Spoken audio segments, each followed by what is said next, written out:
Pennsylvania, 1877.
I need you to get this into your head.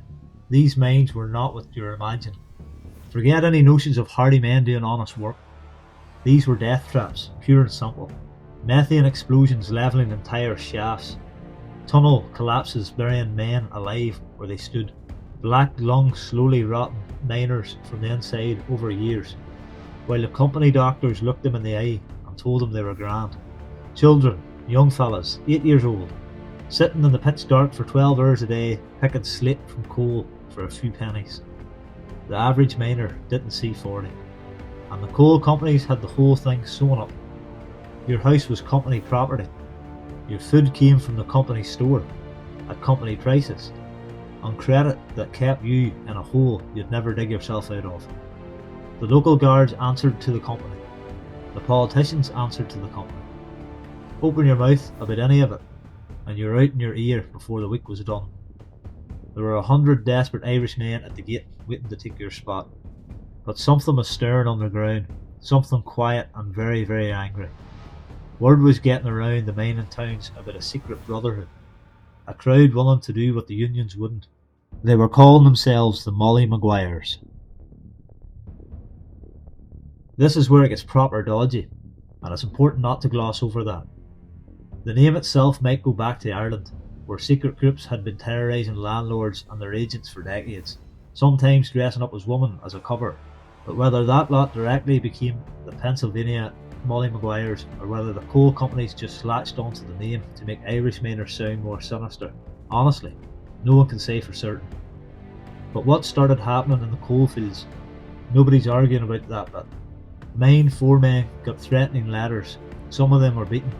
A handful of coal company officials were shot dead, and the press absolutely ran riot with it. Front page week after week, painting every Irish miner in the region as part of some deadly terrorist conspiracy.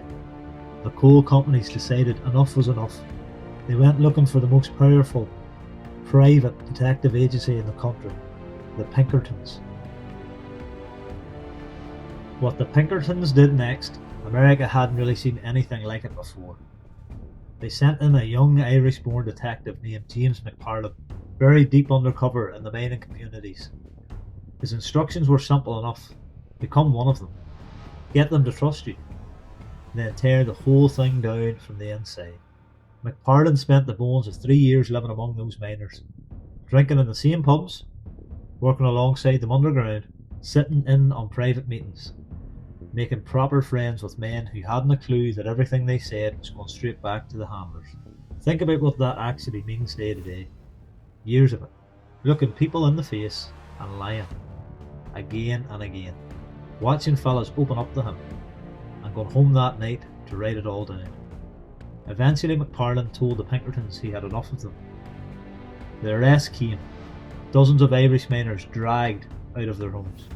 20 of them charged with murder, and the trials that followed split the whole company down the middle.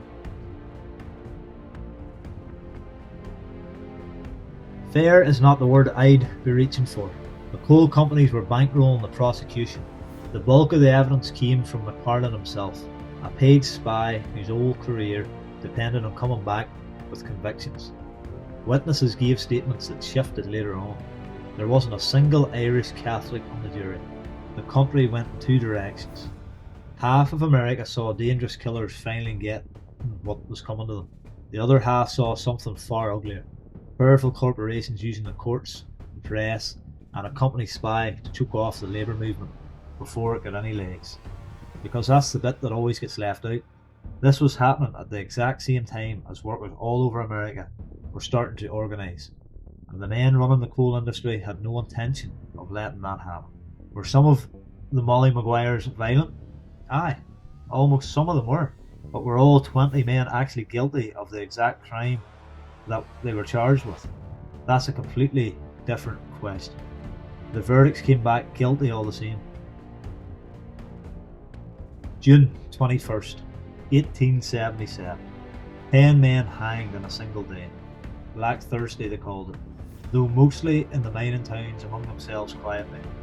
The newspapers had a different word for it: justice.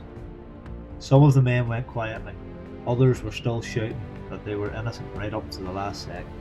One of them, Alexander Campbell, pressed his hand flat against the wall of his cell before they came for him, told him the print would stay there forever as proof he'd done nothing wrong. People say you can still see it today. 20 men dead by the time it was over. The Molly Maguires, whatever they actually were, had been wiped out. 150 years of historians gone through this with a fine comb, and they still can't land on what actually happened. Were the Molly Maguires a real organised conspiracy, or just a crowd of men at the end of their rope that the coal companies blew up into a monster to give themselves cover for destroying the labour movement? Was McParlin the man who stopped a gang of killers, or a tout who nudged desperate people toward violence they'd never had chosen on their own? The evidence is all over the place. Nearly everyone involved had their own reasons to lie through their teeth, and anti-Irish feeling was so vicious in that era that anything like a fair hearing was impossible. 20 men from Ireland, lads who'd already come through a famine, crossed an ocean, and spent years in conditions that turn to your stomach today, were executed. Some of them had more than likely done violent things. Whether all of them deserved to swing for the specific charges brought against them is something no one has ever given a straight answer to. The Molly Maguires never really went away. They became part of the folklore. Songs about them in the mining towns, arguments about them in history books ever since. Sean Connery played one of them in a film in 1970. The story keeps coming back up because the bones of it are so familiar.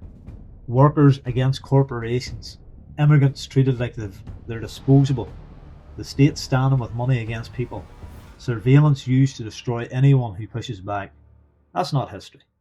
That's the evening news. The specifics have changed. The shape of it hasn't.